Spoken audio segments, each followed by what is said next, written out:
The jury in the 2005 child molestation case against Michael Jackson had just heard testimony from his 15-year-old accuser.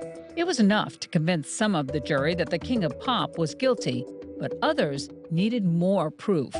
As we got more into the trial, it was harder to believe Michael Jackson was guilty. It felt like the prosecution's witnesses really favored the defense. The prosecution decided to take a break from witness testimony to focus on the only physical evidence they had.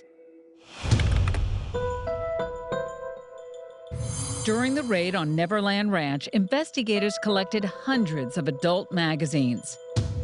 The prosecution argued that Jackson used these magazines to prepare his victims for sexual activity.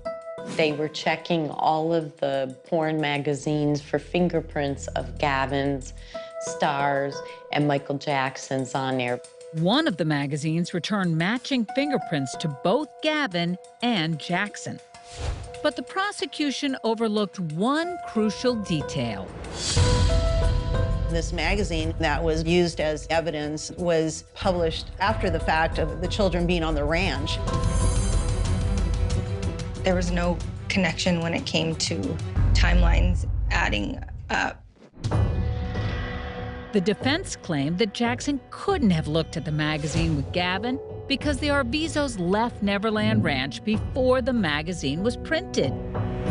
Gavin's fingerprints were on the magazine because he held it during a grand jury proceeding in 2004 before any forensic tests. The county's own investigators had contaminated the only tangible evidence they had. It was disturbing to think that the prosecution didn't do their homework. Recognizing that the jury might be losing faith in their case, the prosecution reminded them that Gavin was not the first boy to accuse Jackson of molestation. Jordan Chandler was brought up a lot.